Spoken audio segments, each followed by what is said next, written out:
All right. Good morning. Good morning.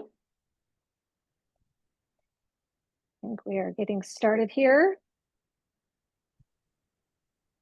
All right. Good morning, folks. Welcome to the third panel of the day. This is Frontline Climate Extremes. I'm Sigrid Wright. I'm the CEO of the Community Environmental Council. We're a 50-year-old nonprofit serving Santa Barbara, Ventura, and San Luis Obispo counties here in California. I'll talk a little bit more tomorrow about some of my organization's work. Today, we are going to talk about what it means to be in the front line of climate extremes. I'm joined today by 4 local government leaders in California. Patricia Dawson, the mayor of the city of Riverside, Joe LaCava, city council from the city of San Diego, Alexis Fineman, former mayor and council member from the city of San Anselmo, and Rita Kampalath, the chief sustainability officer from the county of Los Angeles. So welcome, folks. While folks are coming in and getting settled, we're going to put up a short poll, and it's a bit different this time. We're going to ask about your personal experience with climate change. So if I could please get some help putting the poll up. Thank you. And you'll just see 4 questions. It is live. So we're asking folks to please just take a minute while we're settling in here to answer some 4 quick questions about your personal experience. All right.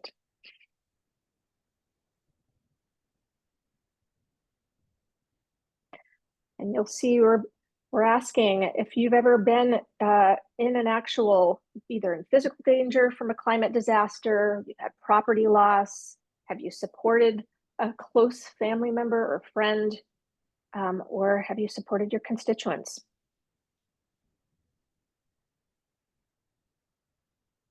Okay. Give that just a second more. Some good responses, thank you. All right, I'm gonna a couple more seconds and then I'm gonna end that poll. All right. So I'll just leave that up for a second. But what I will say is that, what you are, not surprisingly, many of us now have a personal climate story. I want to share a couple of my own. In my own life, my first experience with climate trauma was when a close friend and roommate moved from our home together in Santa Barbara to Waveland, Mississippi, outside of New Orleans. She moved less than a month before Hurricane Katrina hit, and then she was experienced that horrific climate disaster. And while she was able to get out alive, the hurricane took everything she had. And at age 50, the prospect of rebuilding her life was just too much. And soon after, she took her own life. I share that story because it was a really defining moment for me. And it was the point in which my environmental activism deepened and shifted, and where my life's purpose really became about driving community-led solutions. So I'm gonna stop the poll now and just share the results back, so you'll see where we're, oops, pardon me. Is that sharing, folks? Is that showing up? Are the poll results showing up? Okay, maybe not. Maybe just give me a thumbs up if they are. Nope. Okay. Yes, Rita. Thank you. Appreciate it. All right. So what you're seeing here is, like I said, I'm not surprised by these results. For those of us living in California, most often the personal experiences are linked to wildfire. Like many of you, I'm going to tell you another personal story. Like many of you, I've been evacuated more times than I actually can count. And a few years ago, after evacuating multiple fires at once, I wrote about the experiences and tried to make sense of what we're going through together and what it means to live on the front lines of climate change. And I want to read you just a short excerpt from that experience before we turn to our panel. So these are journal notes. Labor Day weekend. I just sat down to make a few notes before transitioning out of vacation mode. I was still damp from the river when the trees began to sway chaotically from a strong directionless wind. There was a faint whiff of smoke in the air, and then suddenly more smoke, and then much, much more. My journal notes end abruptly with a trail of ink from an unfinished sentence. The next set of scenes involve the rapid packing of tents, coolers, book bags, a bruised wall of purple-orange smoke enveloping me like a tangible force. Me on the highway in a ponytail and a respirator as towns in all directions scramble for an exit. A 3-day drive through Oregon and California that snaked through or past more than a dozen fires that had exploded when hit by hurricane force winds. Anyone who lives in the West has known their share of hot days and wildfires.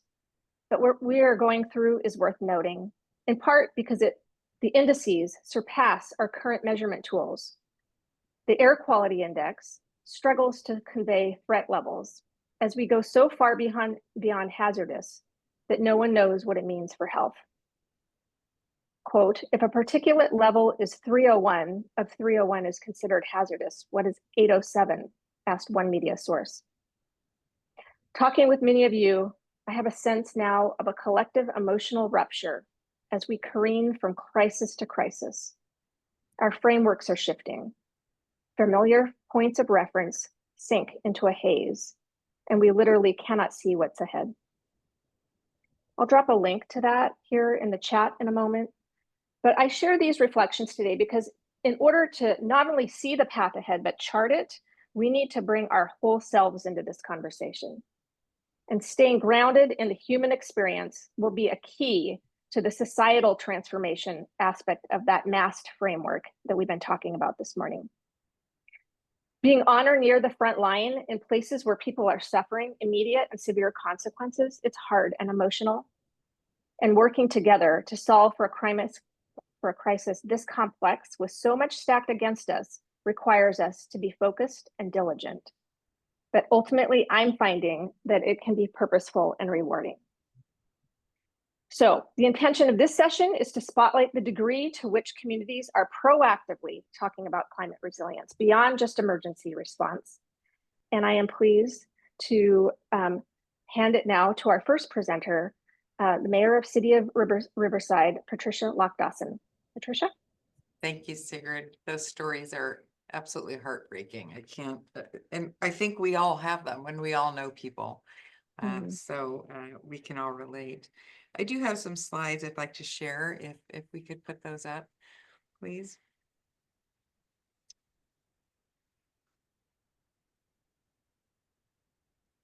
Great, thank you. So let me start off by saying that Riverside is hot. We are hot. We've always been hot. It's just who we are here, but it's just getting even hotter. So 44 days that exceeded 100 degrees Fahrenheit. And in 2005, we had 12 days that exceeded 100. In 2024, we had 39 days that exceeded 100 degrees Fahrenheit, with 3 days over 110 and 1 at 115. So by the end of this century, Riverside is predicted by UC Riverside climate scientist Dr. Francesca Hopkins that we will have 90 days exceeding 114 degrees Fahrenheit with a high temperature of 120. So given that warming climate, we're trying to prepare for a hot future. We're hosting a 2-day tabletop exercise, lovingly entitled The Burning Point.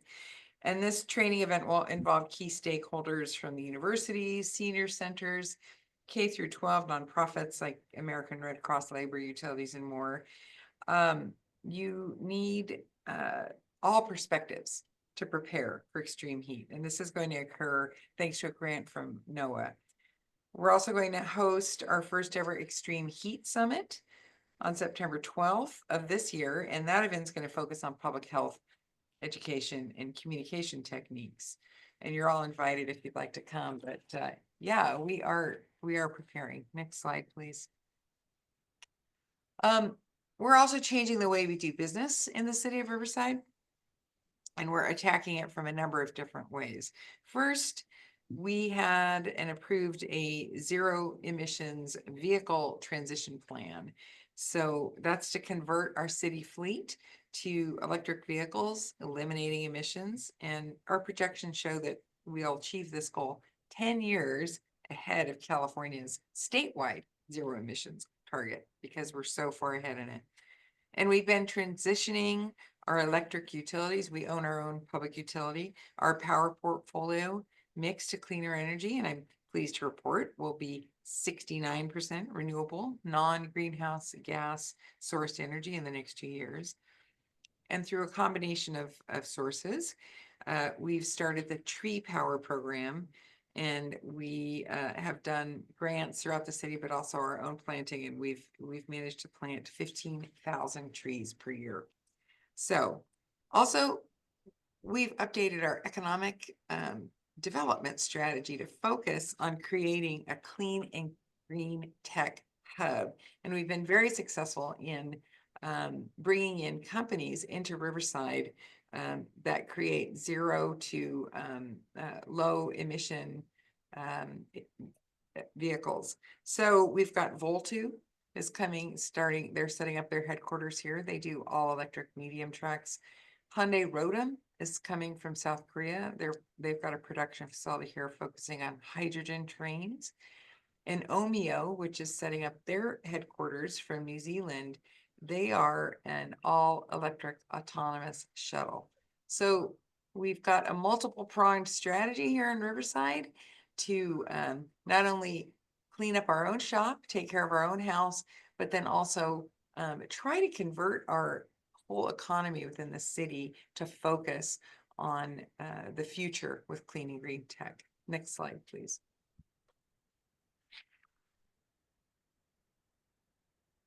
We also have a number of projects going on, I think, that are very exciting that showcase some of these things. Next week, we're going to break ground on something called the Northside Ag Innovation Center. This is the first of its kind. It's pretty cool. It's got a 50,000 square foot solar greenhouse and voltaics, which is the first of its kind in North America. And it's going to demonstrate that you can grow more crops and use less water while generating a megawatt of renewable energy. And this is part of the U.S. Department of Energy and Lawrence Berkeley National Labs Controlled Environment Ag Market Accelerator Initiative. But it's also about our Riverside Food Systems Alliance. We want to bring agriculture into the 21st century, into a changing climate. We also, through a grant, are providing free hydrogen vehicle access for qualifying residents who want to try those out. And we also have a wonderful transformative climate community grant, which is through the state of California, and it's resident-led. It's in one of our lower resourced communities. It'll be climate resilient, more bike paths, more trees, very green. And the thing is, this effort is led by the community. So I think that's what's really important here. So it's clear we need to keep these partnerships up, pilot more ideas, share what works with each other, but above all, educate, engage, and empower our communities to face a very uncertain future in many ways, but a very certain future in many ways as well. So thank you. All right. Thank you very much for that. There's some inspiring pieces in there, and I think I might want to come down for that Extreme Heat Summit, and we're planning something here as well. Wonderful. And I am noticing some questions in the chat, which we probably won't be able to get to, so I would encourage our panelists to take a look at those and see if they feel like they can respond to those. We're going to turn now to Rita, again, Chief Sustainability Officer with the County of Los Angeles. Rita. Great. Thank you so much. Yeah, it certainly feels like we're on the front lines of climate emergencies here in Los Angeles, especially in recent years. So very appropriate topic. Of course, most recently, it's been the devastating fires, which I know have come up quite a bit already today. But Just for grounding, in recent years, we've also seen records set for many other climate extremes in Los Angeles, including extreme heat, drought, and precipitation. Just last year in 2024, we saw both the second highest amount of precipitation in recorded history in downtown LA, and we ended the year with the second driest period in recorded history. So all of this has just meant that locally, we've really had over the years an increasing focus from our leaders and our communities on what we're doing and what we need to do to make Los Angeles more resilient. Of course, in the wake of the fires, many of these conversations, which I think we were, planning to have over the next year or so, suddenly became quite immediate. We don't have any answers for any of this quite yet, or are just starting to. But just to share some of the big questions we're wrangling with, at a very fundamental level, there's kind of the question of what we build where, right? And how do we have those challenging questions or challenging conversations with communities and accurately communicate those trade-offs? As we're talking about trade-offs and investments needed to build a back better, where can we get creative or just smarter about funding and financing the investments we need? How do we bring in new partners and new expertise who maybe haven't been engaged in climate issues before? And, for that matter, a big one is who pays for those investments? What's the role of government versus the individual in shouldering these costs? One thing that's become very clear is that while we tend to think of events like this or talk about them like they're impacting individual residents or even specific communities, events of this scale really do have rippling region-wide impacts. Looking at LA, of course, our main concern has been supporting the individuals who have lost so much. But very quickly in the aftermath, we turned to talking about impacts to air quality and water quality, beach closures, which impacted communities and all of us way beyond the immediate zone. Now some of you may notice that we are having conversations about waste management and which communities have to deal with that burden of waste from the fires, as well as impacts to rent and housing availability in an already very severely strained market. And that's, of course, not to just speak of just the shared trauma that I think we'll all be dealing with for a long time, just across the region for people impacted, but also people who lost loved ones or lost communities that they just love, right? Even if they didn't live in them. So, as I mentioned, even before the fires, we had started efforts to plan around our climate hazards. And while the fires have necessarily taken a lot of attention, we know that if we're going to avoid more devastating impacts, we need to continue on those longer term efforts. So if we can pull up the slides, I just have a few to support the next, just talking about the project. Our office really started with the development of a climate vulnerability assessment. And that came out of development of our sustainability plan and realizing that while we know that climate is impacting our region, we didn't have a comprehensive understanding of how or where and which communities would be most vulnerable. And ultimately, we really needed that to understand, where to focus our attention and how to equitably meet people's needs. So this assessment was one of the first things we did. And our goal was to be able to use this data to guide additional planning and projects. So just to quickly go over the approach at a high level, our assessment looks at climate vulnerability as exposure plus sensitivity. Next slide. Thanks. We were lucky to be able to draw from a lot of existing local studies to look at our region's exposure to 5 main hazards, which are heat, drought, wildfire, of course, inland flood, and sea level rise. For community sensitivity, though, we looked at a number of variables based on published literature. And you can see here the map of social sensitivity we were able to create based on that that covers census tracts across the county. Then overlaying this with exposure data, we arrived at vulnerability of communities to climate hazards. Next slide, please. So here you can see an example of the map that was created for extreme heat. And as you can see, allows us to identify particular communities that are highly vulnerable and gives us data on where to prioritize specific solutions. So that's the end. You can take down the slides if you want. But since completing this tool in 2021, we first of all worked to incorporate it into various county plans. But a key next step really is happening through an effort we're calling Climate Ready Communities, which was directed by our board, and our office is co-leading with our Public Works Department as well as many other key county department partners. This effort is guided by an ultimate goal to start to develop a high-level project list in collaboration with those communities that have been identified as highly vulnerable to climate hazards. We were lucky to receive funding both from the governor's office, as well as through the EPA, that will allow us to go directly to communities with the assistance of local community orgs and work on developing solutions to those hazards. Of course, ultimately funding for planning isn't enough, but we believe that developing this project list is really going to be a basis for both seeking implementation funding through grants and financing, and again, maybe more creative methods. Also helping us make the case for a dedicated funding stream, whether that's through some sort of tax or fee or another type of mechanism.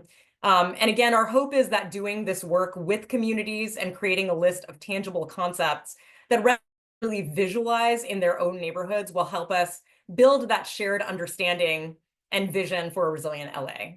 Thank you. Excellent, Rita. Thank you. And I know you're speaking again tomorrow, yes? I'm actually speaking in the next session today. Next session. Okay. Thanks. Well, inspiring the conversation around developing climate-ready communities. Tomorrow, we're going to talk a bit about what does it mean to get to do that kind of work, and such like creating that project list, getting kind of putting together a list of shovel-ready projects. So thank you for your leadership. We're going to move now to Joe LaCava, Council President with the City of San Diego. Joe? Thank you, Sigrid. I'm certainly honored to join this assembly of climate and thought leaders. I want to thank Dr. Ram, Sam Asifa, Fona Foreman, and the summit co-chairs. As you mentioned, Sigrid, I represent the coastal communities of District 1 here in the city of San Diego and serve as the city council president. I'm also honored to have UC San Diego in my district, including Scripps Institution of Oceanography. My path to elected office was atypical. I'm a registered civil engineer in the later stages of my private career, a land use consultant. And though I've always acknowledged the increasing impacts of climate, I never anticipated how my background and our environmental crisis and solutions would intersect. My perspective and values propelled me to serve as chair of San Diego's Environment Committee for the past 3 years. And I also served for 2 years as chair of the San Diego Community Power, our local community choice aggregator, and 2 years as chair of the San Diego River Park Authority, which manages wetlands and upland habitat where the river meets the Pacific Ocean. It does not take an engineer, as we've all discussed, to recognize the threats we face in San Diego and throughout California.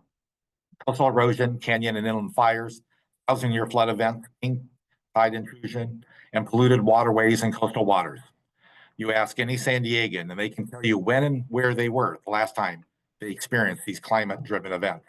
And sadly, many of those events occurred just within the past year.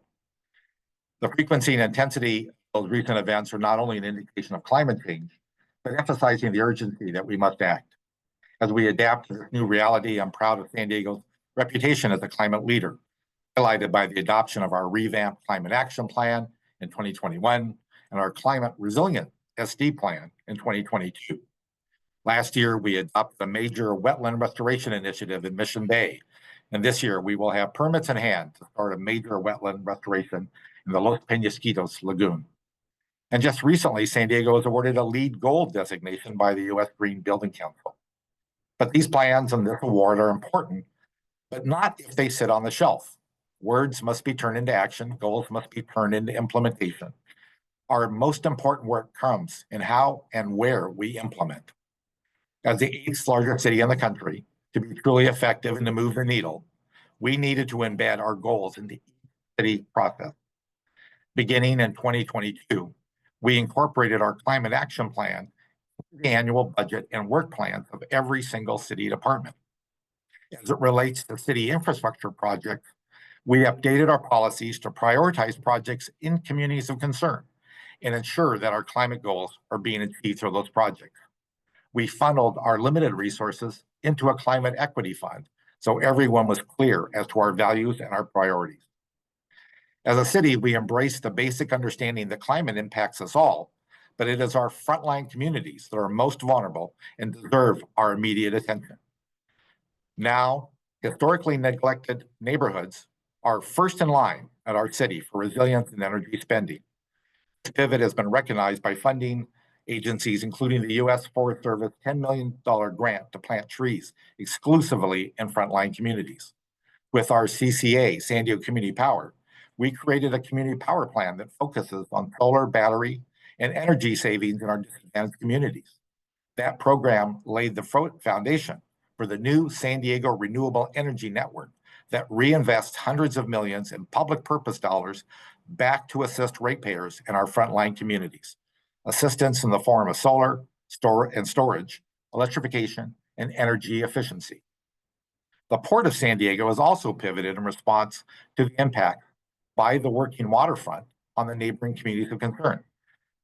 Generators replaced with electric shore power for docked ships. The port's biggest polluter, a diesel crane, was replaced with 2 electric cranes. And the port now has the first electric tugboat in the country. The port is working to convert semi-trucks that drive through our residential neighborhoods with electric trucks and developing alternate routes, demonstrating again that climate action and environmental justice can work with a strong economy and good jobs. None of these city and port efforts or the other investments we're making across San Diego are developed in a vacuum. They are the result of community engagement and direct input from those who are most impacted. Decisions we make at City Hall should be based on community needs. And for this reason, I led the creation of a climate advisory board and a resiliency advisory board for members of the public to weigh in our city policies and actions. Included in the makeup of these boards was a requirement that a quarter of those seats must be from frontline communities. For all the progress we have made and can justifiably be proud, we know our implementation is too slow, and the urgency to act is more pressing than ever. As we face the headwinds of changing policies and funding priorities from the federal government, the work at the local and state level is more important than ever. I am confident the city of San Diego is and will remain a leader on climate and resiliency. Key to that, as we've heard from the others, is strengthening our city's investments will require greater partnerships and collaborations. I look forward to using this summit as an opportunity to share my experience, but more importantly, learn from others and bring tools and resources back to San Diego. With that, I'll close and thank you, Sigrid. All right, thank you. All right, our last speaker, we're hearing some great stuff, and I want to hear more at some point about that resiliency advisory board, but I want to make sure we give time here to Alexis Fineman, who's the former council member and mayor from the town of San Anselmo. Alexis, what do you got for us? Hi, everyone. Good morning. Thank you so much for the honor of being a part of this panel. I really appreciate it. I am calling in from San Anselmo. We're a small town in the northern part of the San Francisco Bay Area. So I'm representing in this group, I think, Northern California, the northern latitudes of the state, and also smaller jurisdictions. San Anselmo is about 13,000. So we are tiny compared to you all. And the reason I say that is because a lot of the work that San Anselmo is doing and has been doing and needs to keep doing with respect to climate mitigation and adaptation is really tied to this question of kind of scale and responsibility for leading climate initiatives. So I joined the council in 2019. I was appointed to a vacancy. It was a little bit of a surprise to everyone, including me, because I was really something of a climate activist and kind of a gadfly in council chambers prior to that point. And when I joined the council had just adopted a climate action plan, a revised climate action plan. The first version had been adopted in 2011, but it was a kind of plan that's, very professional, very buttoned up, but once adopted, it sits on a shelf. And so really the question that guided me for the 6 years that I served in office, recently retired, 6 years in office, was how do we take this plan off the shelf? And for a small town, we're structured in many ways very differently. We don't necessarily have all of our own services like, San Diego or LA or Riverside might.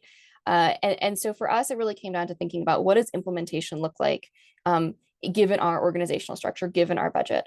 And what we identified were a couple of things. First, it was every department's responsibility to be working with the climate action plan on an ongoing basis. So Councilmember LaCava, you mentioned integrating into annual work plans.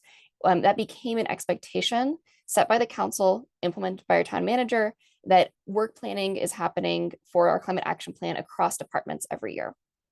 We also added a new section of our staff reports for every agenda meeting that basically says cite the consistency with the CAP, or the lack of consistency with the CAP. And again, really just the idea that everyone needs to be referring to the goals, to the strategies, to the measures on an ongoing basis, developing a sense of fluency and comfort with what needs to happen. The second thing we identified was, in addition to it being sort of everyone's role to work with the CAP, we did need some dedicated staffing. So we partnered with a neighboring jurisdiction, another small town of about 6,000, and we hired our first ever climate officer, which was a huge triumph for a small town like us. And then actually since then also hired Climate Corps fellows to assist with more specific scopes in terms of adaptation planning and fleet electrification. And so having dedicated staff, again, really important if you're a smaller jurisdiction to push for, perhaps not so much an issue in larger cities and towns. And then the third thing was funding. Somebody mentioned in the chat, questions about the availability of federal funding and federal grants. And this was, prior to some of the urgency of those questions right now. We kind of came to the conclusion as a council that yes, we need to be applying for grants, for state grants, regional grants, federal grants, et cetera. But we also need to be actually funding some of this work ourselves, allocating portions of our sales tax, allocating portions of our general fund. And so we set up in the past couple of years, our first ever climate action fund and our first ever active transportation fund, and adopted expenditure guidelines for each. The idea being that kind of going back to this question of, is it the individual's responsibility or is it the government's responsibility? A little bit of the same question, is it the local government's responsibility? Is it a higher level of government's responsibility? And the answer is it's both. It's a both and having those funds set aside and taking that initiative has allowed us to actually really leverage our dollars set aside for climate work, because we're able to use grants more efficiently, have more success to kind of show as we look for other forms of funding and build community buy-in and trust in the vision for what these kinds of funds can be put towards. So a couple of reflections just from working on issues, including fire and flooding issues, as well as decarbonization. One of the biggest challenges that we've come up with that we've encountered is really how to make the benefits visible of some of these actions, where success may be avoiding a catastrophic event or even lessening the severity of an event that's going to happen. Maybe instead of 12 inches of flooding, it's 2 inches of flooding. And part of what we're really trying to focus on is identifying co-benefits, making sure that projects, even if it means trading off in other areas, have really visible and tangible benefits to communities in the short term, irrespective of the sort of severe and catastrophic events that they might actually ultimately be implemented for. And so that's, I think, one of the big political challenges in terms of cultivating will at the community level, is unfortunately convincing everyone, decision makers, stakeholders, the importance of risk management and mitigation and adaptation in a framework where it's really easy to sort of look the other way and focus more on the easy win, the tangible, the shiny object. Finding ways to combine those things in mitigation adaptation projects has been really crucial to us. And I think that's all the time we have for today. So I'm going to hand it back over to you, Sigrid. Thank you so much. Beautiful. Thank you. Thank you. Thank you. There's some really inspiring things in here. So I want to lift a couple of them up. Again, the intention of this session was to spotlight the degree to which communities are proactively talking about climate resilience, and just beyond emergency response, and beyond the great work that we're also doing in terms of mitigation and reduction of emissions. And there were a few things that I'm inspired by that I want to hear more about. That included, inspired City of Riverside by actually holding a convening in September on extreme heat and learning from each other. So that's going to really be it sounds like a great event. Rita, you talked about starting with a climate vulnerability assessment. So really getting grounded early on in is the county vulnerable and what can you do about it? And then the climate ready communities, as I mentioned, getting a list of projects pulled together and kind of ready for dedicated funding streams. Joe, you talked about a number of really great things, but that resiliency advisory board, the community resiliency advisory board with a quarter of the seats being for frontline communities is exactly the type of solution that I think that we all could be learning from. And then Alexis, you're, small and scrappy community and able to actually have a dedicated climate officer is pretty impressive. And then taking advantage of state, I'm assuming the climate fellows are coming from the state program through Cal Volunteers, perhaps. And then having a dedicated climate action fund and knowing where the funding is coming from, even if it's small, being able to leverage that for other funding sources to be able to say we're putting our own money in. So I found all of those very inspiring. So thank you all. Through the SEI Climate Core program, thank you for that.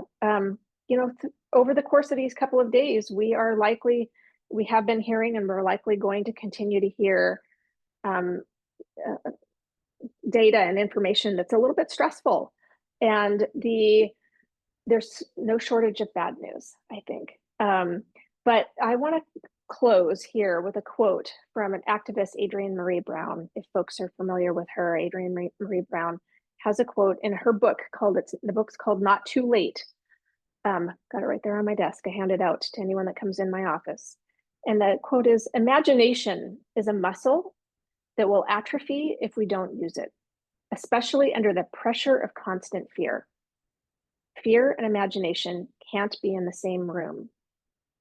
So I'm really appreciating the conversation today where we're sharing with each other the lessons and the ways in which we are imaginatively tackling this problem together. So thank you to the panelists, and I look forward to seeing you throughout the rest of the next couple of days. Thank you. Thanks, Sigrid. Thank you, Sigrid, for that excellent closing. This session is now closed, so if all would please join the next session from the lobby. Thank you all.